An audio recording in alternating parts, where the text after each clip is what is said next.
স্বাগতম বন্ধুরা। Energetic anatomy ও medical কিগং থেরাপির উপর তৈরি এই বিশেষ মাস্টার ক্লাসে আপনাদের স্বাগত জানাই। আজকের এই ভিডিওতে আমরা মানবদেহের এমন এক অজানা স্থাপত্য বা আর্কিটেকচার নিয়ে আলোচনা করব যা আধুনিক বিজ্ঞানের চোখের আড়ালে থাকলেও প্রাচীন চিকিৎসা বিজ্ঞানে হাজার বছর ধরে ব্যবহৃত হয়ে আসছে।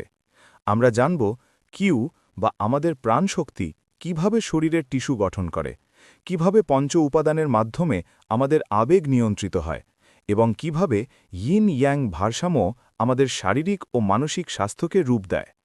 আপনি যদি বিকল্প চিকিৎসা, হলিস্টিক হেলথ বা নিজের শরীরের এনার্জি সিস্টেম নিয়ে গভীরভাবে জানতে আগ্রহী হন, তবে এই ভিডিওটি আপনার দৃষ্টিভঙ্গি সম্পূর্ণ বদলে দেবে।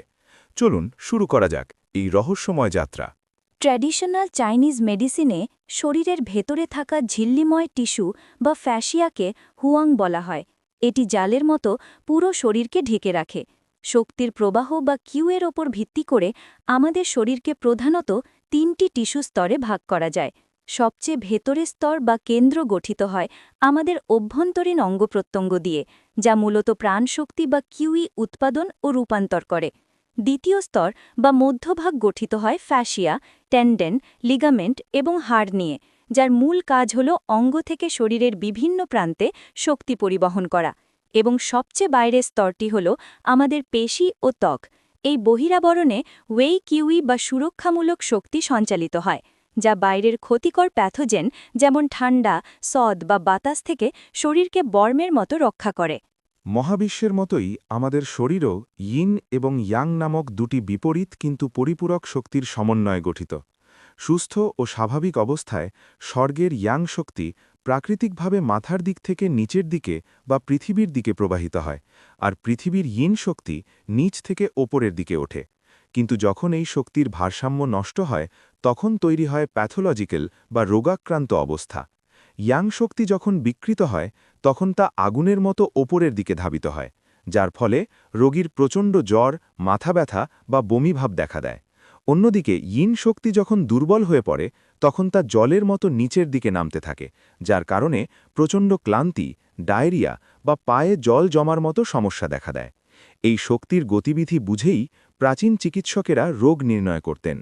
প্রাচীন চীনের কিগং মাস্টার এবং চিকিৎসকেরা রোগীর শারীরিক গঠন ও শক্তির বিন্যাস বুঝতে মূলত 3টি প্রধান স্তম্ভ বা ক্যাটেগরি ব্যবহার করতেন।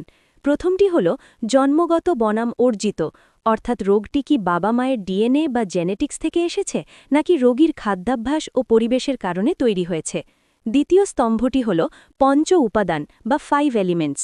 এখানে দেখা হয় রোগীর শরীরে কাঠ, আগুন, মাটি, ধাতু বা জলের মধ্যে কোনটির আধিপত্য সবচেয়ে বেশি। এবং তৃতীয় স্তম্ভটি হল ইন ইয়াং বিন্যাস। এর মাধ্যমে চিকিৎসকেরা রোগীর বাহ্যিক শারীরিক গঠন দেখে বুঝতে পারেন তার টিস্যু প্যাটার্ন কি অন্তর্মুখী বা ইন্ট্রোভার্টেড ইয়েন, নাকি বহির্মুখী এক্সট্রোভার্টেড ইয়াং। এই 3টি স্তম্ভের সঠিক বিশ্লেষণ ছাড়া কোনো রোগের গভীরে পৌঁছানো সম্ভব নয়।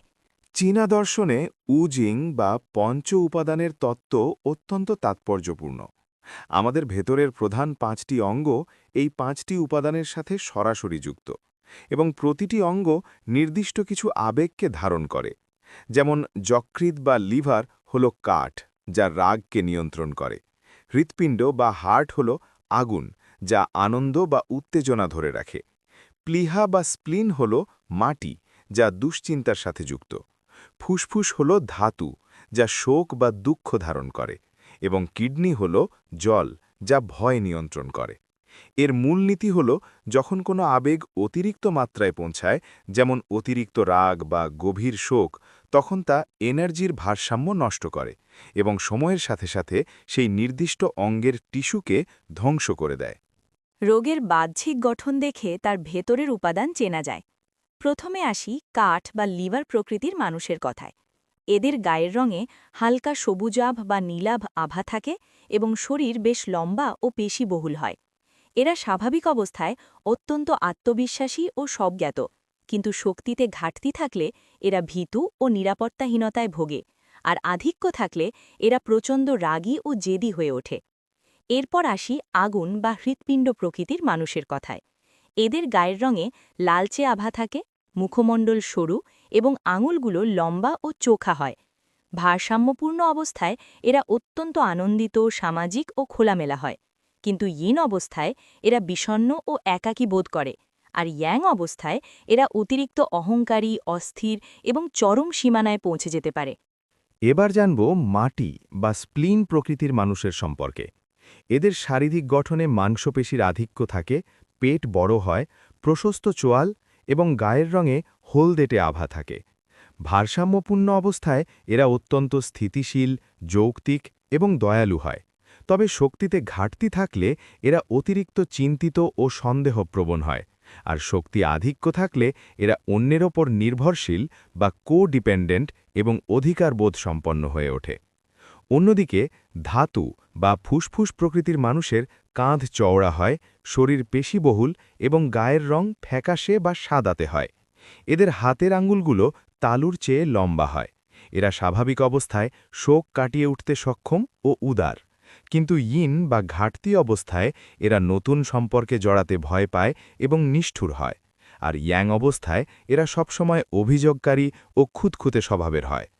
পঞ্চম উপাদানটি হল জল বা কিডনি। এই প্রকৃতির মানুষের মাথা বড় হয়, চিবুক প্রশস্ত থাকে এবং গায়ের রং বেশ গাঢ় হয়। এরা প্রাকৃতিকভাবে অত্যন্ত জ্ঞানী, স্বজ্ঞাত এবং দৃঢ় ইচ্ছাশক্তির অধিকারী। কিন্তু এদের শক্তিতে ঘাটতি থাকলে এরা পরাজিত মনোভাবের হয় এবং সহজেই হাল ছেড়ে দেয়। আর শক্তি বেড়ে গেলে বা ইয়াং অবস্থায় এরা চরম উচ্চাকাঙ্ক্ষী, নির্মম এবং স্বার্থপর হতে পারে। তবে বাস্তবে একজন মানুষের মধ্যে একাধিক উপাদানের মিশ্রণ বা কম্বাইন্ড কনস্টিটিউশনস থাকতে পারে।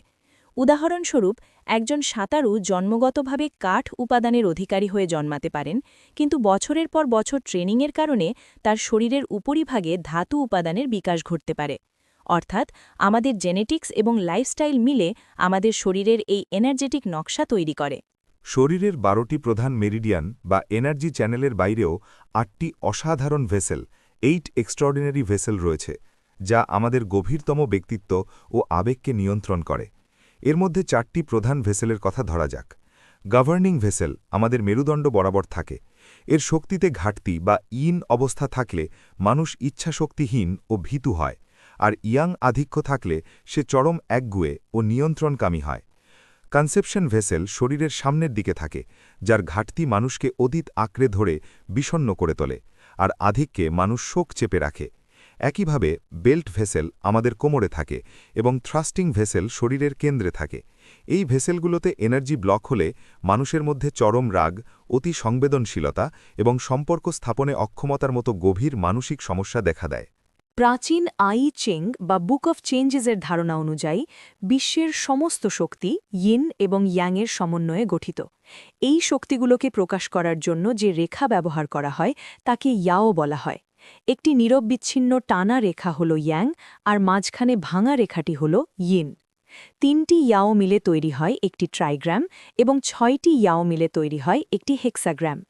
এই 6টি রেখার মধ্যে ওপরের দুটি রেখা স্বর্গ বা শরীরের মাথা থেকে বুক পর্যন্ত অংশকে নির্দেশ করে। মাঝের দুটি রেখা মানুষ বা বুক থেকে তলপেট পর্যন্ত অংশকে বোঝায়, এবং একদম নিচের দুটি রেখা পৃথিবী বা পা থেকে উরু পর্যন্ত অংশকে নির্দেশ করে। কিগং চিকিৎসকরা রোগীর শরীরে শক্তির প্রবাহ বা ব্লকেজ বুঝতে এই হেক্সাগ্রামগুলোকে মানবদেহের ওপর ম্যাপিং করেন। শরীরকে মূলত দুটি প্রধান হেক্সাগ্রামে ভাগ করা হয়: উচ্চতর হেক্সাগ্রাম এবং নিম্নতর হেক্সাগ্রাম। উচ্চতর হেক্সাগ্রামটি পেরিনিয়াম বা পেলভিস থেকে শুরু করে মাথা পর্যন্ত বিস্তৃত থাকে, আর নিম্নতর হেক্সাগ্রামটি পায়ের পাতা থেকে শুরু করে গলা পর্যন্ত বিস্তৃত থাকে। মজার ব্যাপার হল, এই দুটি হেক্সাগ্রাম বুক এবং পেটের কাছে এসে একে অপরের সাথে ওভারল্যাপ করে বা মিলে যায়। এই ম্যাপিংয়ের মাধ্যমে একজন দক্ষ থেরাপিস্ট খুব সহজেই বুঝতে পারেন শরীরের ঠিক কোন স্তরে কিউই জমা হচ্ছে আর কোথায় এনার্জি আটকে গিয়ে রোগের সৃষ্টি করছে। আমাদের শরীরের একটি ছোট অংশের চিকিৎসা যে পুরো শরীরে প্রভাব ফেলতে পারে, এই ধারণাই হল মাইক্রোসিস্টেম বা রিফ্লেক্সোলজি। যেমন হাতের তালুকে যদি আমরা হেক্সাগ্রামের 6টি ইয়াও রেখায় ভাগ করি, তবে হাতের তালুর একদম গোড়ার অংশটি হল ইয়াও 1, যা তলপেট বা প্রোস্টেটের সাথে যুক্ত। তাই প্রোস্টেটের চিকিৎসার জন্য থেরাপিস্টরা হাতের বা পায়ের গোড়ায় চাপ প্রয়োগ করেন।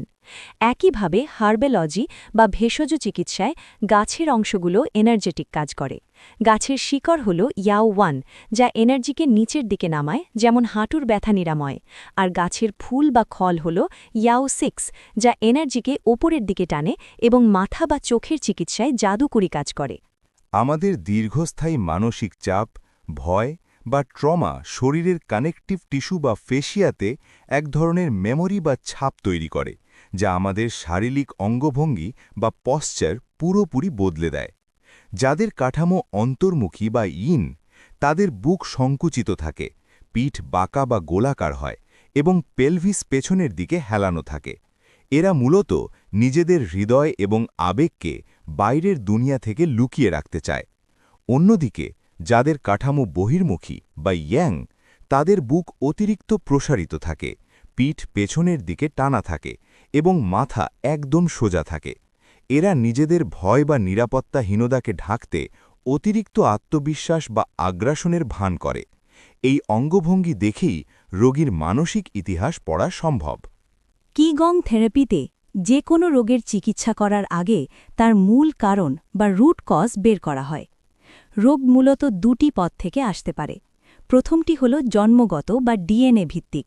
এটি রোগীর জিন বা জন্মগত শক্তির ভেতর আবদ্ধ থাকে এবং একটি জেনেটিক টাইম বোমার মতো কাজ করে। এর নিরাময়ের জন্য গভীর ধ্যান, আলো থেরাপি এবং আত্মার সৃজনশীল নিরাময় ক্ষমতা জাগ্রত করতে হয়। দ্বিতীয়টি হল অর্জিত বা পরিবেশগত কারণ। এটি ভুল খাদ্যাভ্যাস, বাইরের প্যাথোজেন বা দীর্ঘস্থায়ী অবদমিত আবেগের কারণে তৈরি হয়।